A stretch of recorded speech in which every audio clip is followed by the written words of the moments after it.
Salam sejahtera saya ucapkan kepada pensyarah khusus Insan Guru Profesional KPG 3103 Dr. Muhammad Rozi bin Kasim dan rakan-rakan sekalian. Pada kali ini saya akan menceritakan sedikit berkaitan refleksi wawancarakan diri saya sebelum dan selepas mengikuti kelas KPG 3103 ini.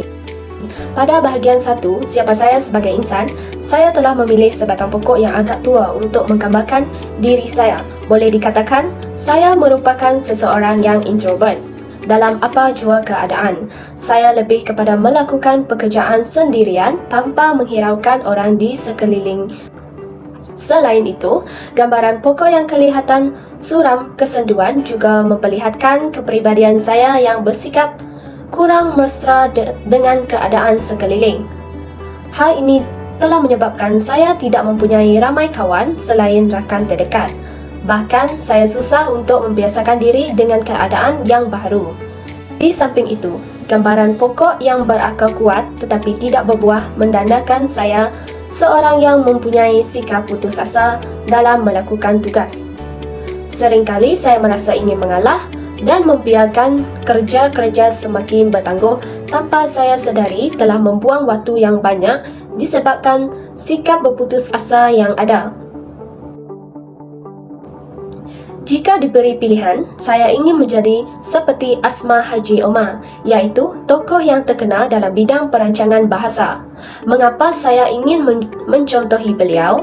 Saya mengakui kurang mahir berbahasa Melayu standard dalam pergaulan seharian. Hal ini dikatakan demikian kerana penggunaan bahasa ibunda yang utama saya ialah bahasa Iban dan bahasa Rojak. Sikap beliau yang sangat menyayangi bahasa Melayu sehinggakan beliau menerbitkan banyak buku yang berkisahkan tentang bahasa Melayu juga menarik minat saya untuk belajar bahasa Melayu dengan lebih dalam lagi. Dapat dilihat, beliau seorang yang berjiwa Melayu. Apabila melihat kegigihan beliau dalam memajukan bahasa Melayu tersebut, terdetik dalam hati saya untuk lebih mempelajari bahasa Melayu standard agar dapat menjadi seperti beliau kelak. Pada bahagian kedua, siapa saya sebagai insan guru profesional? Berdasarkan pengamatan saya sendiri, ciri-ciri kepribadian yang dimiliki sehingga melayakkan saya menjadi seorang insan guru perantis adalah bersikap rajin dalam menjalankan tanggungjawab. Menjadi seorang guru perantis bukanlah mudah, malah memerlukan kita untuk lebih aktif dalam menjalankan tugas di dalam ataupun di luar kawasan sekolah. Sikap kerajinan yang ada pada seorang guru merupakan tonggak utama keberhasilan kerjayanya. Oleh itu, sifat rajin perlu diterapkan oleh seseorang yang bergelar guru perantis. Selain itu, saya lebih suka berkongsi ilmu bersama orang lain. Apabila kita menerapkan sikap seperti ini, kita lebih mudah untuk mempelajari sesuatu, bahkan menambahkan lagi kepahaman kita. Sikap suka berkongsi ilmu dengan pelajar juga dapat mendedahkan kita sebagai guru perantis dengan pelbagai sudut pandangan pelajar. Ada kalanya, idea-idea yang disampaikan oleh pelajar lebih berinovasi daripada pandangan guru perantis.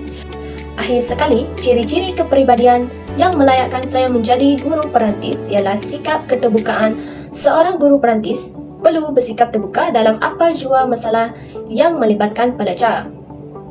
Kita hendaklah membantu mereka menyelesaikan masalah tersebut sebagai seorang guru perantis. Sekiranya pelajar didapati bersalah, kita seharusnya memberikan nasihat dan memberikan peluang pelajar untuk membaiki diri. Sikap terbuka ini mampu menjaga hati pelajar supaya mereka tidak merasa dipinggirkan, malah mereka akan lebih suka untuk mendekati kita kerana keselesaan pelajar untuk berkongsi masalah. Sifat ini memang digalakkan dalam model insan guru profesional. Namun begitu, terdapat beberapa ciri kepribadian saya yang perlu diperelokkan lagi sepanjang tempoh saya menjalani program pengajian di UPSI, iaitu sikap sambilewa dan suka berputus asa. Lebih-lebih lagi berkaitan tugasan. Saya suka melewatkan penghantaran tugasan. Saya kurang komited dalam menyiapkan tugasan saya. Akibatnya, saya sering membuat tugasan dengan tergesa-gesa. Bahkan tiada kesediaan untuk membuat tugasan. Ia juga menyebabkan saya kekurangan idea disebabkan masa yang singkat. Selain itu, Saya seorang yang suka berputus asa, apatah lagi apabila mendapatkan keputusan yang kurang cemerlang. Maka dari situ saya menyadari kegagalan saya sebagai pelajar yang meneruskan program pengajian di UPSI. Untuk menyiapkan diri daripada seorang insan guru perantis kepada insan guru profesional, saya hendaklah mengubah sikap yang negatif pada diri saya. Saya perlu mencari motivasi untuk membangkitkan lagi semangat belajar dan mengajar yang perlu ada pada seorang insan guru profesional. Saya perlu lebih komited dalam membuat keputusan dengan mengambil tahu kesan yang berlaku sekiranya saya melakukan hal tertentu. Saya akan lebih bertanggungjawab terhadap tingkah laku saya kerana menjadi insan guru profesional adalah merupakan role model kepada pelajar. Secara keseluruhannya, saya perlu lebih peka dengan sikap negatif yang ada pada diri saya dan berusaha untuk mengubahnya untuk mempersiapkan diri menjadi insan guru profesional kelak. Pada bahagian 3, penilaian semula, bahagian 1 dan bahagian 2. Selepas mempelajari kursus KPG 3013, terdapat beberapa perkara yang berubah daripada saya. Misalnya, sebelum mengikuti kursus ini, saya lebih bersikap introvert. Akan tetapi, saya mula menyesuaikan diri dengan rakan sekumpulan saya melalui pertemuan Google Meet di mana kami berbincang tentang pelaksanaan program Santun Masyarakat PSM yang akan diadakan sepanjang kursus itu berlangsung. Malah, melalui pertemuan itu, saya belajar untuk lebih yakin dan aktif lagi dalam menyuarakan pendapat agar program yang dilaksanakan berjaya. Selain itu, saya juga sikap berputus asa yang ada pada diri saya semakin berkurang.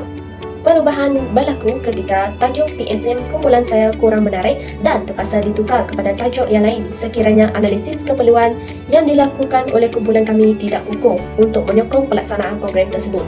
Namun begitu, kumpulan saya tidak berputus asa, malah mencari inisiatif lain sehingga tajuk PSM kami diterima. Dari situlah saya belajar untuk tidak berputus asa dalam melakukan banyak perkara. Secara kesimpulannya, saya dapat mengetahui bahawa insan guru perantis perlu sabar dalam menghadapi situasi pelajar di sekolah. Tidak semua pelajar berkelakuan baik seperti yang dijangkakan oleh saya. Malah, pelbagai kerana pelajar. Kadang-kadang, perlakuan mereka berubah disebabkan pengaruh sekeliling. Oleh itu, sebagai insan guru perantis yang bersetal, saya harus menjadi contoh yang baik kepada pelajar. Oleh itu, sebagai insan guru perantis, saya kena menyiapkan mental dan emosi untuk mendisiplinkan pelajar saya. Pada bahagian 4, refleksi keseluruhan pengalaman kursus KPG 3013. Setelah menyertai kursus KPG 3013, saya merasakan banyak perubahan yang berlaku, bukan saja dari sikap, malah pemikiran yang dimiliki oleh saya. Sikap komited dalam kerja semakin tertanam dalam diri saya. Melalui kursus ini, banyak mengajar saya tentang pentingnya masa sebagai seorang insan guru profesional. Saya lebih peka dengan aktiviti yang dilakukan oleh kumpulan saya. Saya menjadi sukarela untuk mewakilkan diri untuk membuat tugas-tugas tertentu. Dari situlah saya dapat menyadari perubahan yang ketara berlaku pada diri saya. Selain itu, saya merasa lebih yakin akan diri sendiri dalam menyampaikan sebarang idea atau pendapat dalam melaksanakan tugas saya sebagai seorang pelajar. Sebelum menyertai program Santun Masyarakat dan wawancara insan guru profesional, saya sangat pasif untuk bekerjasama dalam kumpulan. Tetapi, sikap itu berubah setelah saya menyertai dua aktiviti tersebut. Saya lebih berani bersuara dalam kumpulan dan ada keyakinan diri untuk berhadapan dengan masyarakat luar. Program Santun Masyarakat dapat membuka mata saya tentang pentingnya meneroka dunia luar untuk mengetahui kejadian yang berlaku di sekeliling saya. Misalnya, menghulurkan bantuan kepada golongan yang memerlukan. Dengan menyertai kedua aktiviti ini, saya rasa berpuas hati kerana dapat menyumbang tenaga untuk membantu meringankan beban seseorang individu. Implikasinya, untuk menjadi seorang insan guru profesional harus memiliki sifat komited, peka, kesukarelawanan dan yakin dalam diri. Hal ini dikatakan demikian kerana menjadi seorang insan guru profesional tidak mudah. Kita akan menghadapi banyak cabaran dari banyak sudut maupun kritikan sesama guru, ibu bapa dan pelajar. Maka, dengan adanya persiapan dari mental, kita dapat mengatasi masalah tersebut. Malah, lebih komited untuk membaiki diri agar menjadi guru yang lebih berkualiti. Sikap kesukarelawanan juga dapat menjadikan kita lebih mudah untuk membantu pelajar di masa akan datang. Sekiranya kita dapat membantu pelajar, dan ini dapat merapatkan lagi hubungan guru dengan pelajar, malah ibu bapa juga. Guru dapat mengambil peluang ini untuk mendalami masalah pelajar dan memudahkan kita untuk membantu mereka dari segi pelajaran atau urusan peribadi yang lain. Sekian itu saja daripada saya. Terima kasih.